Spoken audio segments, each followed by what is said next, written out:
Ya, Assalamualaikum warahmatullahi wabarakatuh. My name is Afidali Mafira. I'm from DBIG 20 and 21. So here I want to describe about ESP for business. Before that, ESP. What is the ESP?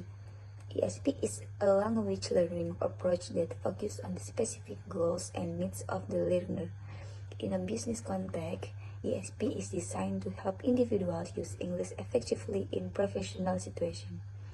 So, ESP adalah pendekatan pembelajaran bahasa yang berfokus pada tujuan dan kebutuhan spesifik pelajar. Jadi dalam konteks ESP bisnis ini, ESP sendiri itu dirancang untuk membantu individu menggunakan bahasa Inggris secara efektif dalam situasi profesional. Selanjutnya, bisnis ESP. Bisnis ESP itu dirancang berdasarkan kebutuhan spesifik para pelajar. Contoh materinya itu meliputi negotiation atau negosiasi. Maksudnya adalah pelajar akan mempelajari kosakata dan frasa yang umum digunakan dalam negosiasi bisnis. Dan yang kedua adalah presentation atau presentasi.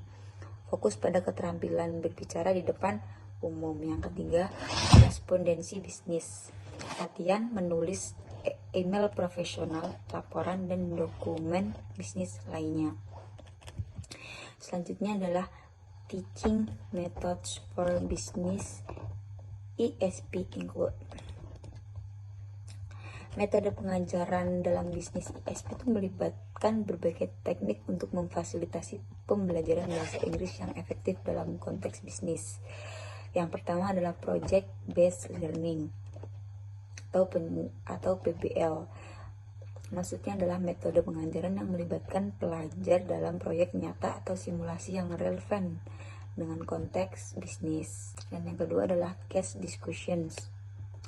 Maksudnya adalah metode pengajaran yang menggunakan studi kasus sebagai alat untuk membahas dan menganalisis situasi bisnis nyata atau hipotesis. Yang ketiga adalah role play. Maksudnya role play adalah metode pengajaran di mana pelajar memerankan peran tertentu dalam situasi simulasi. Yang terakhir adalah manfaat ESP dalam bisnis.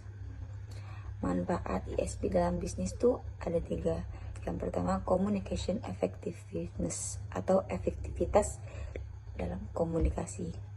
Maksudnya adalah ESP itu membantu pelajar mengembangkan keterampilan bahasa yang sangat spesifik dan relevan dengan konteks bisnis mereka.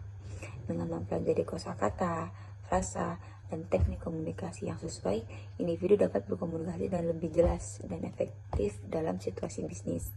Yang kedua adalah enhance professionalism atau peningkatan profesionalisme.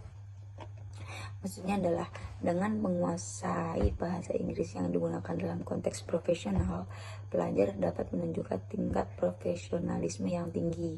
Ini mencakup kemampuan untuk menulis email, laporan, dokumen bisnis dengan cara yang sesuai dan efektif. Dan yang terakhir adalah bisnis sukses atau keberhasilan bisnis. Keterampilan bahasa Inggris yang ditingkatkan melalui ESP dapat berkontribusi dalam kesuksesan bisnis dengan meningkatkan kemampuan individu untuk beroperasi di pasar global. Hal ini mendukung pertumbuhan dan efisiensi organisasi dalam lingkungan bisnis internasional. So, thank you. Assalamualaikum warahmatullahi wabarakatuh.